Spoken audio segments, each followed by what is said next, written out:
It is absolutely fantastic to be here with all of you today to talk about CEDA's latest economic research. We have, of course, launched the report today, and I think it's a really important piece of work for CEDA.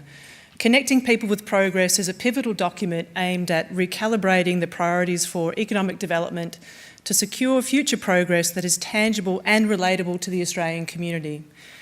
It's a piece of work that's going to guide CEDA's research and focus our policy efforts for coming years. Now, before I get into talking about the research proper, there are just a couple of things I quickly wanted to draw people's attention to. You can, of course, see the report at CEDA's website, ceda.com.au. When you have a look at the report, what you'll see is that we've had contributions from well over a dozen stakeholders and member organisations expressing their insights and thoughts on things that are important to Australia's future progress. I mention that because I think the fact that we've had so many members and stakeholders prepared to contribute to this work shows that people are really interested in progressing a new reform agenda for Australia's future, and that they're interested in contributing to that. And so I wanted to acknowledge that and thank everyone who has contributed, including a number of our panellists who will be on stage later on today. Secondly, I did want to call out the tremendous effort of Jared Ball, CEDA's chief economist, who is here today. There's just been so much work that's gone into this. It's a piece of work that's largely been driven and curated in-house.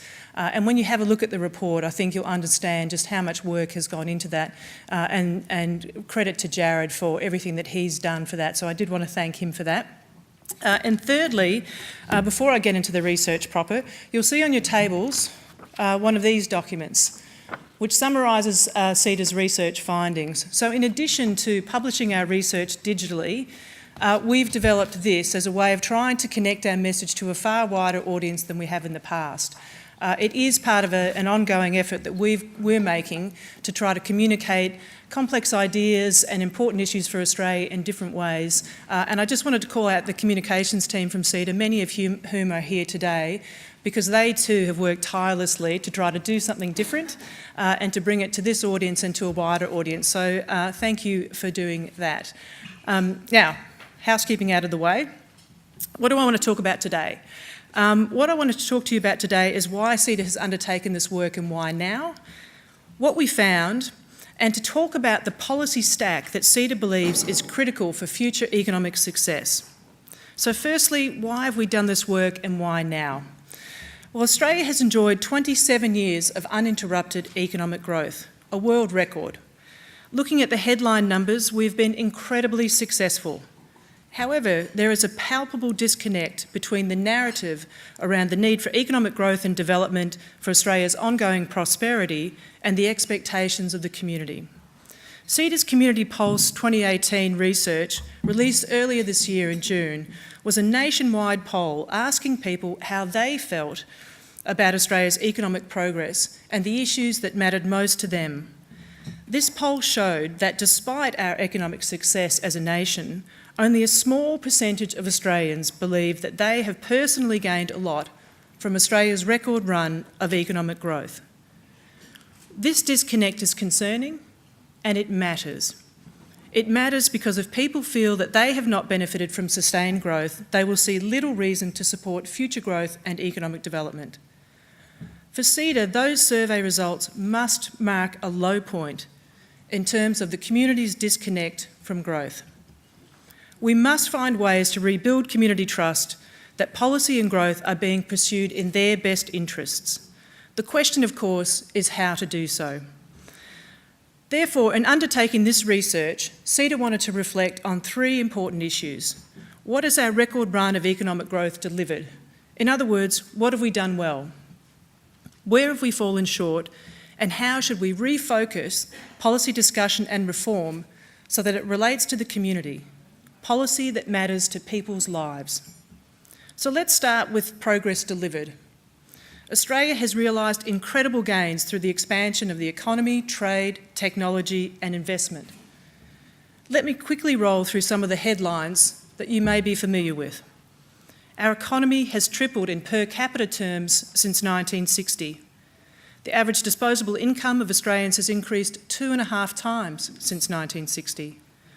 Over the last 3 decades, average incomes have grown by just under 2% per year across all income groups, substantially faster than in other advanced economies. Life expectancy has increased by 10 years for women and 12 years for men since 1960. Today, 85% of secondary school students complete Year 12, compared to 23% 50 years ago. And a greater proportion of Australians are in jobs than in previous decades. In other words, we have achieved increased economic security for most Australians, more people in jobs, we're living longer and we're better educated.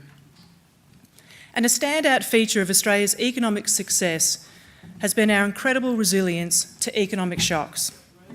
Australia has seen its way through the Asian financial crisis, the tech boom bust of the early 2000s, the global financial crisis, and more recently, the collapsing of commodity prices. How? Well, a flexible exchange rate, capacity for fiscal and monetary policy, proactive economic management and reform, and a touch of luck have all played their part.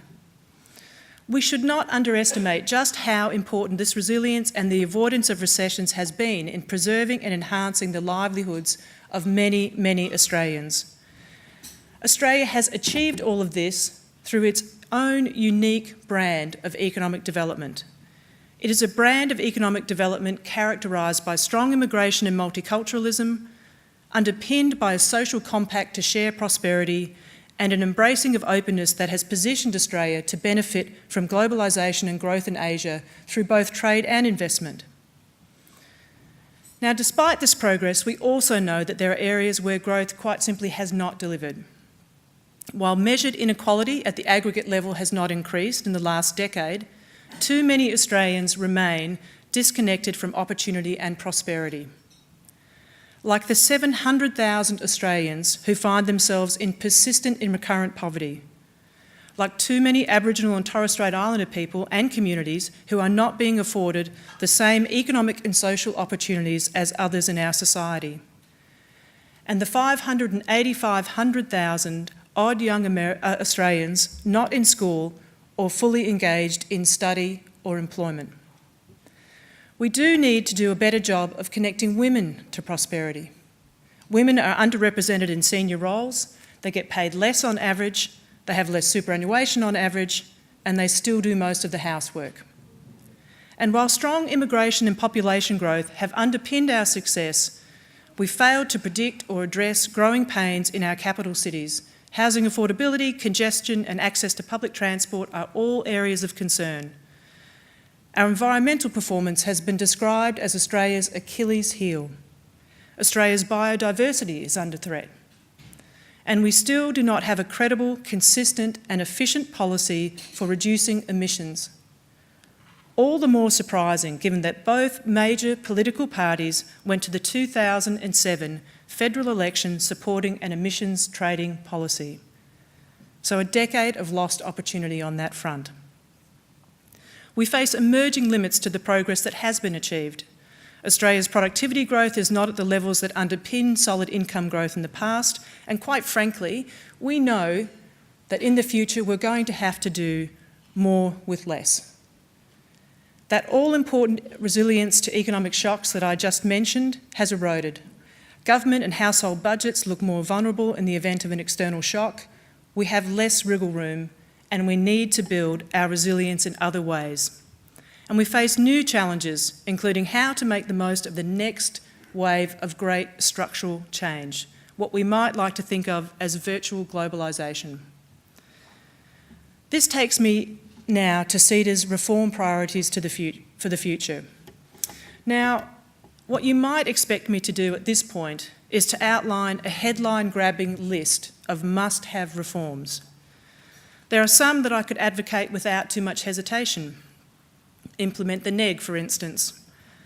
But as we at CEDA thought about the key challenges and opportunities for Australia's future progress and how to connect the community to that progress in tangible ways, we didn't think that the answer lay in a reform to-do list. We concluded that what mattered more to securing Australia's future in a rapidly changing and uncertain world was to identify those policy areas fundamental to capturing future opportunities and retaining our social compact, and making sure that we have the processes and capabilities to deliver effective and timely policy and to continually evolve policies in the public interest. So what CEDA has identified is a policy stack, a stack of 5 areas: population, technology and data, workplace, workforce and collaboration, critical services and institutions that are of critical importance to our future. And they're important because they cover the areas that matter to future economic and social success, and they interact with one another so that if we focus on them together, we will increase the chances of delivering sustained economic growth and improved living standards in the areas that matter to the community the most. In pursuing reform across this stack, policies will need to be adaptive and policymakers agile and effective in tapping into expertise wherever it resides. This last point is important. I believe it will require policymakers to adopt different approaches to engagement, to collaboration and policy design. It requires a new operating model to deliver better outcomes. In each of these 5 areas, we have sought to highlight both the direction as well as specific areas of focus that we will seek to pursue through our research and advocacy. So let me say a little bit on each of these 5 areas. First up, institutions. This is an obvious one. Trust in our institutions, be it government or business, has absolutely taken a hammering in recent years. If that trust is not restored, it will be very difficult to make reform credible. We expect institutions to be accountable and to have the community's best interest at heart. But what does that mean in practice now? It means institutions, government, community, business, educational, working to understand community expectations. It means institutions responding to those expectations, explaining their purpose and intent, and being clear about the outcomes they are striving for. And it means institutions being accountable, showing the community how they are performing. So greater transparency and openness are going to be critical. But there's more to it from CEDA's perspective. If we agree with the US tech entrepreneur Nick Hanauer that prosperity should be defined as the accumulation of solutions to human problems, then we need not only greater transparency, but also new ways of working together. In the face of complex, indeed wicked problems, we have to renew and refresh our institutions so that they can work well together. Sharing ideas, sharing and connecting data, and co-designing solutions, new ways of working, a new operating model. Now to critical services, such as healthcare, aged care, and essential services. These are vital to people's everyday lives and make a substantial contribution to the economy themselves. We know this, and if there was any doubt that these are the top issues of concern for people, our Community Pulse research confirmed it emphatically. The key challenge that was called out in that survey is how to meet community expectations that continue to focus on the public provision of these critical services. The equation of rising costs, increasing expectations around service quality, ageing populations and constraints on the public purse can only be resolved through new approaches, new sources of supply and new models of service provision in many sectors. That in turn will require better access to and use of data, a sharper focus on outcomes and greater transparency and collaboration. And all of this will require community trust and confidence in those institutions and in those processes. Trust and confidence that good outcomes will be delivered. I look forward to having a more in-depth conversation on the health and social infrastructure challenges with James later on in today's panel discussion. Now, quickly to population. This is an issue that, of course, has garnered a lot more attention of late. The composition, growth and distribution of our population is critical for economic development. However, serious public debate about population policy in Australia has been episodic. There are genuine community concerns about how population growth is being managed that need to be addressed. Australia is one of the most successful multicultural countries in the world. Strong population and immigration growth has been a key feature of Australia's brand of economic development. But immigration policy has become a de facto population policy, and population growth has outpaced official projections, with resulting growing pains emerging in cities. To put this into perspective, the 2002 Intergenerational Report predicted that Australia's population would hit 25 million in 2030. Well, we got there a decade early. For a more strategic approach to immigration and therefore population policy is required. For existing residents and citizens, and for new migrants, the issues that impact the quality of life are the same. The ability to find a job, an affordable place to live, the ability to get to work easily and affordably, access to good schools, affordable healthcare, to be able to live in a safe and cohesive community, and to have access to environmental amenity. These issues and the ability to deliver against them should guide a strategic approach to immigration, to population and to settlement. Australia hasn't had a population policy or strategy since World War II. Now it looks like we may have many.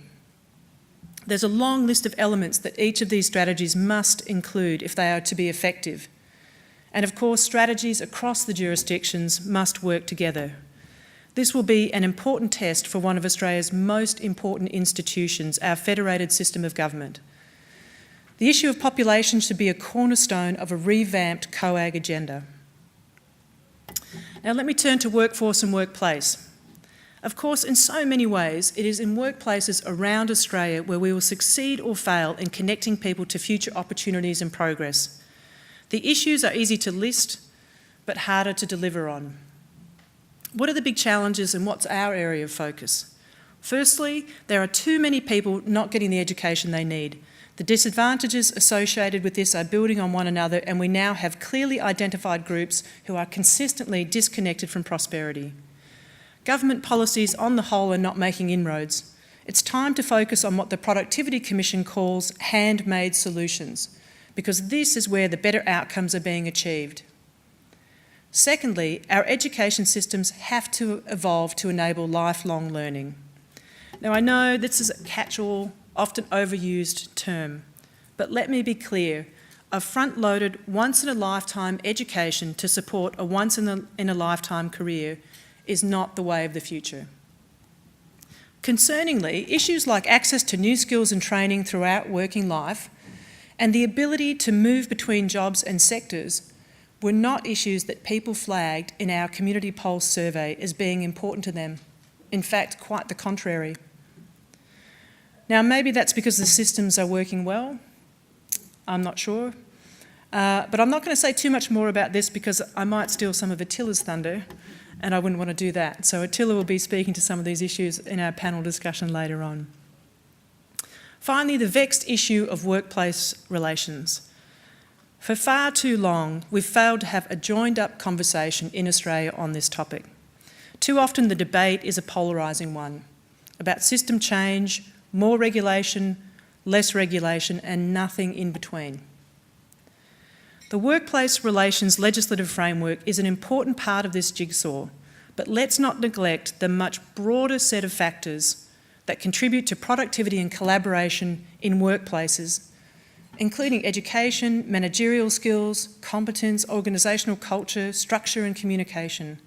There is far too little discussion of the quality of regulation, of the quality of management, of the quality of the relationship between employers and employees, or how we can better enable innovation in the workplace.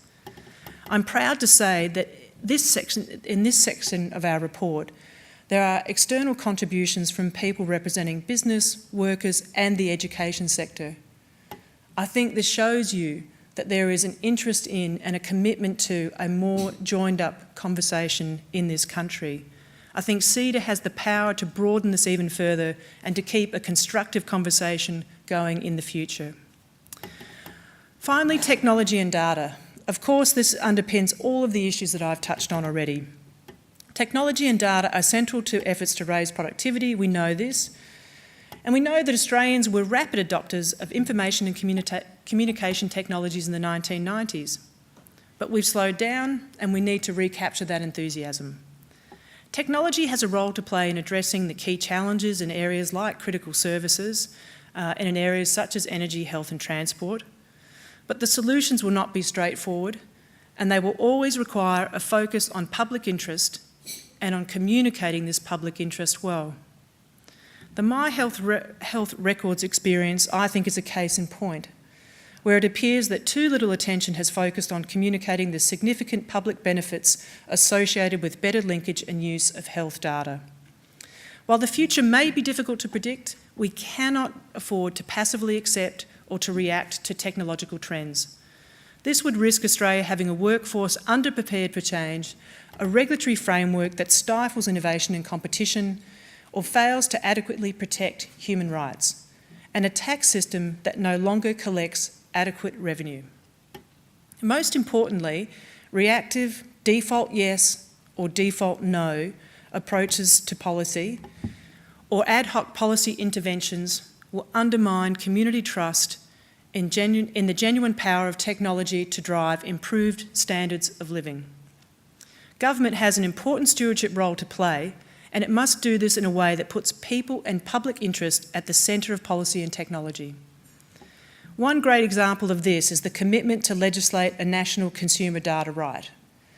This is a transformational reform because it will enable consumers to guide the use of data in a way that should promote competition and deliver benefits directly to them. It empowers consumers to use data about them for their benefit.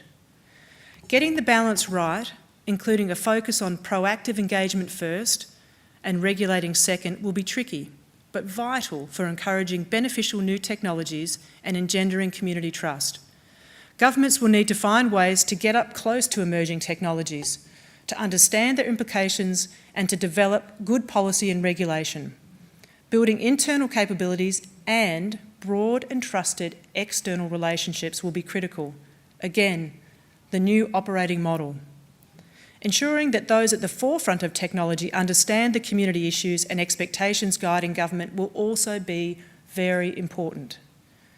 So against this backdrop, what role can CEDA play?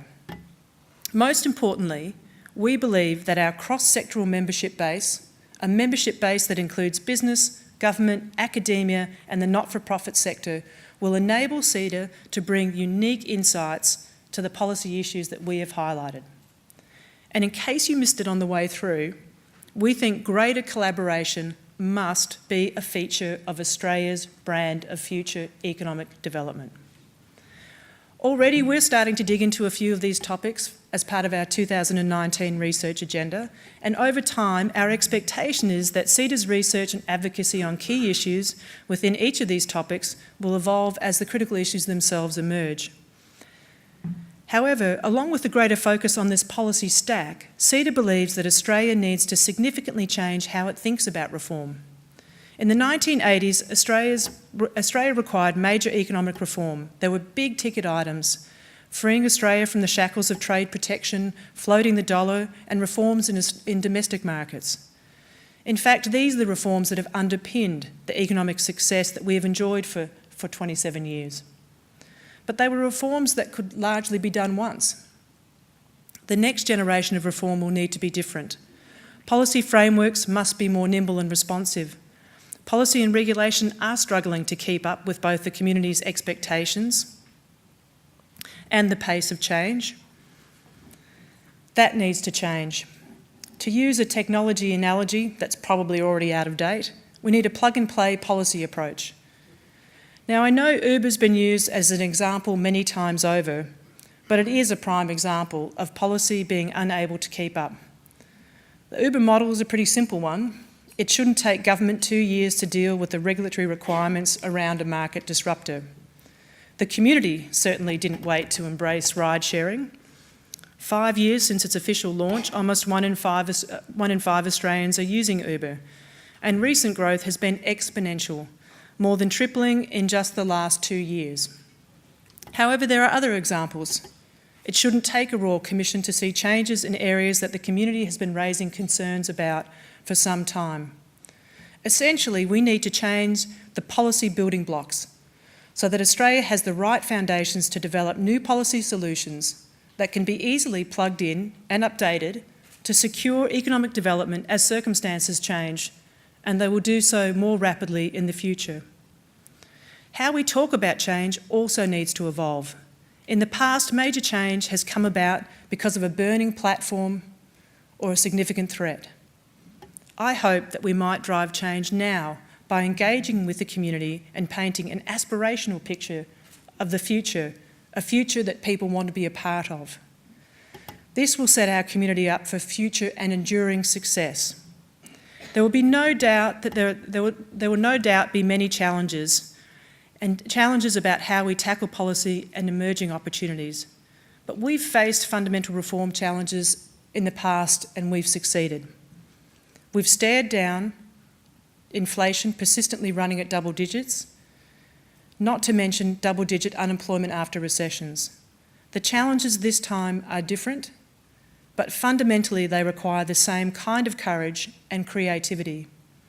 What we have sought to show with this research is that Australia's track record supports an optimistic take on our ability to deliver another generation of opportunity and progress.